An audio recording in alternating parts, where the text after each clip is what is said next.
The village of Fengmen sat deep in the hills, where fog moved low across broken stone paths, and every house seemed to lean a little closer than it should.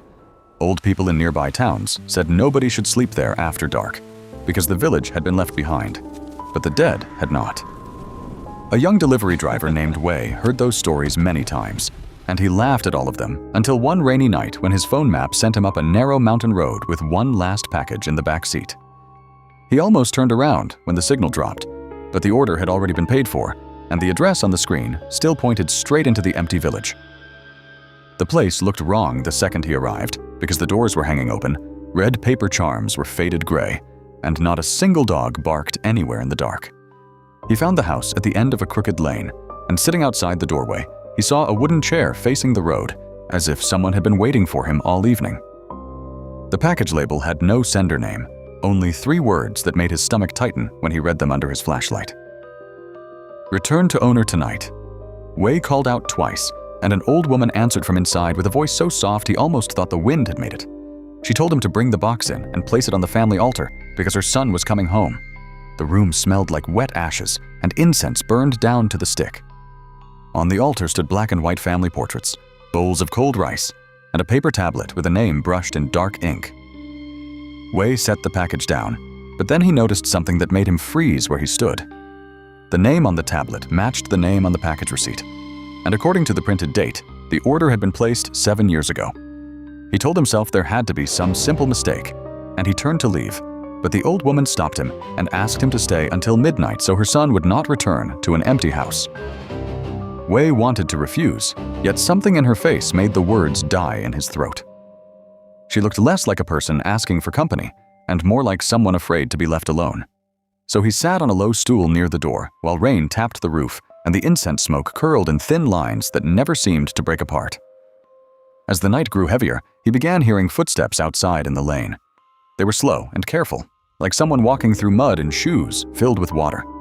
Each time he looked out, the street was empty, but the wooden chair by the door had changed its angle little by little until it faced the house instead of the road. Wei stood up then, and the old woman told him not to touch the chair. She said chairs are for the living, but if the dead find one waiting, they will sit before they speak. Her hands were shaking when she said it, and that was when Wei finally noticed she had not blinked once since he arrived. At 11:47, 3 knocks sounded at the front gate. Not loud knocks, not angry knocks, just 3 patient taps that somehow felt worse. The old woman smiled with tears in her eyes and whispered that her son had come home at last. She told Wei to open the gate, but she warned him not to look directly into the visitor's face until it crossed the doorway. Wei did exactly what fear makes people do. He obeyed every word. He walked through the cold yard, lifted the wooden bar, and pulled the gate inward with his eyes fixed on the ground. He saw black cloth shoes first, soaked from rain and coated in yellow mud. Then he saw pale ankles, and above them, the hem of an old burial robe. The smell hit him next, a deep, sweet rot mixed with river water. He stepped back fast, but the figure did not move.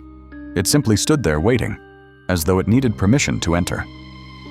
Behind Wei, the old woman called out in a warm voice, telling her son that dinner was ready, and that she had kept the house just as he left it. The figure took 1 step forward, and the yard suddenly turned so cold that Wei saw his own breath in the air. He could not stop himself then. He looked up. The face was not a face anymore. It was swollen and gray, with lips split open and one eye hanging lower than the other, as if the skin had softened and slipped. River weeds clung to its neck. A paper charm was stuck to its chest, half washed away, and under the rain blurred ink. Wei could just make out a Taoist seal used to hold restless dead in place. The thing tilted its head at him, and in a voice like water moving through a drain, it asked why the seal had been removed. Wei stumbled backward into the house, screaming at the old woman to run, but she only stared at the doorway with that same strange smile. Then she said something that made his blood turn to ice. She told the figure she had done as promised. She had brought him a living guest, just as the wandering monk instructed, and now he would no longer have to eat his own family. Wei tried to bolt for the back door, but the old woman moved faster than her age should allow and slammed it shut. Her soft voice was gone. In its place came a dry, hungry whisper. She said the village had fed the dead for generations, one stranger at a time, because some doors once opened can never be closed again. The room darkened as the thing from the gate crossed the threshold. The incense flames bent toward it like grass in a storm. On the altar, the package began to leak dark water through the seams. Wei grabbed the nearest object, an iron candle stand, and smashed the box open. Inside, he found not food, not money, not a personal gift, but a cracked bronze mirror wrapped in funeral cloth. The old woman shrieked the moment she saw it. She threw herself toward him, shouting that the mirror must never reflect the dead because it shows them what they lost. By pure panic, Wei lifted the mirror toward the doorway. The thing stopped. For 1 second, the room became silent enough for him to hear rain dripping from the visitor's sleeves. In the bronze glass, the dead man no longer appeared ruined and swollen. He looked young, thin, and terrified, like someone who had just realized he was standing outside his own grave. His mouth opened in a soundless scream. Then he turned, not toward Wei, but toward the old woman. Slowly, with a horrible crack of stiff bones, he raised one hand and pointed at her. That was when Wei understood the truth. The village had not been feeding a dead son all these years.